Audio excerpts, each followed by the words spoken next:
అనగనగా మా కథ మధుర జ్ఞాపకాలు. అనగనగా ఒక చిన్న పల్లెటూరు దొమడుగు, సరిగ్గా 1998వ సంవత్సరం.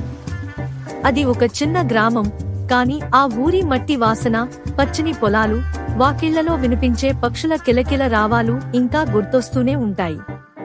మేము, అంటే నేను, మా ఫ్రెండ్స్ అందరం జెడ్పీహెచ్ఎస్ స్కూల్లో 7వ తరగతి చదివేవాళ్లం.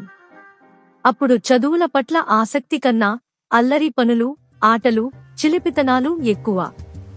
స్కూల్ బెల్ కొట్టగానే మా చేతుల్లో పుస్తకాలు పక్కన పెట్టి కోలాటాలు, గులాబీ బంతి ఆటలు, మరికొన్ని వింత వినోదాలు ఆడుకునేవాళ్లం.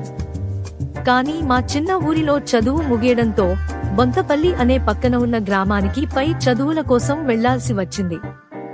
బొంతపల్లిలో కొత్త జీవితం. బొంతపల్లిలో మా స్కూల్ జీవితం కొత్తగా మొదలైంది. గోవింద్ సార్ చేతిలో తన్నులు ఇంకా మాకు గుర్తున్నాయి.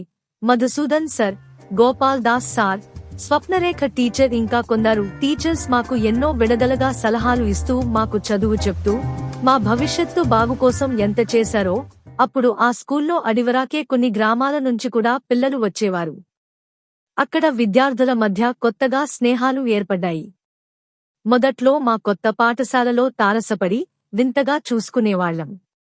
కాని కొద్ది రోజుల్లోనే మా మధ్య స్నేహ బంధం పటిష్టమైంది. స్నేహం పటిష్టమైతే అల్లరి పనులు కూడా రెట్టింపు అయ్యాయి. కన్నరటి కాలువ వద్ద ఆటలు, చెట్లపైన ఎక్కడం, పిట్టల గూళ్లు చూడడం, పువ్వుల తోటల్లో అల్లరి చేయడం, ఇవన్నీ రోజూ మాదిరిగా మారిపోయాయి. పాఠశాలలో టిఫిన్ టైంలో బొంతపల్లి వంటకాల రుచి ఆస్వాదించడం ఇంకా గుర్తుంది. పాఠాలు, కష్టాలు, బాధలు. చదువుల్లో కొంతమంది గొప్పగా రాణించేవారు, మరికొంతమంది చదువు కంటే ఆటలకే ఎక్కువ సమయం కేటాయించేవారు. టీచర్లు కట్టుదిట్టమైన నియమాలు పెట్టినా మా చిలిపితనాలు తగ్గలేదు. ఇంకా నవ్వు తెప్పిస్తూనే ఉంటుంది. అప్పుడు అనుభవించిన కష్టాలు, ఉదయాన్నే స్కూల్కు వెళ్లడం, ఎండలు, వర్షాలు, కొండారెక్కడం అన్నీ జీవితం మీద ముద్ర వేశాయి. కాని ఆ మధుర జ్ఞాపకాలు మాత్రం మరుపురానివి. 2001 మేము 10వ తరగతి పూర్తి చేసిన సంవత్సరం. ఎట్టకేలకు 10వ తరగతి పూర్తయింది.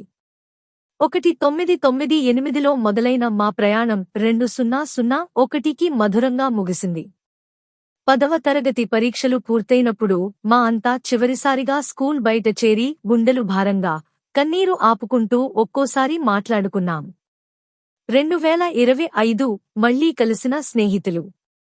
ఇప్పుడు 2025 అంటే 24 సంవత్సరాల తరువాత మేమంతా మళ్లీ కలుసుకోవాలని ప్లాన్ చేసుకున్నాం. కొందరు స్నేహితులు అందరిని విడిచి తిరిగి రాణి లోకానికి వెళ్లిపోయారు. కొందరితో సంబంధాలు మచ్చుకైనా లేవు. కాని ఇప్పటికీ మిగిలిన వాళ్లంతా మా పాత జ్ఞాపకాలు గుర్తు చేసుకుంటూ మా పాత స్కూల్ ముందు చేరి ఆ ఆనందాన్ని పంచుకోవాలని ప్లాన్ చేస్తున్నాం. ఇప్పుడు చూస్తే ఆ అల్లరి పనులు, ఆటలు, పాటలు ఏ ఒక్కటి తిరిగి రాదు కాని ఆ జ్ఞాపకాలు మాత్రం ఎప్పటికీ మర్చిపోలేను. మా జీవితం అంతా ఈ స్నేహ బంధంతో నిండిపోయింది. స్నేహం అనేది ఎప్పటికీ మధురం.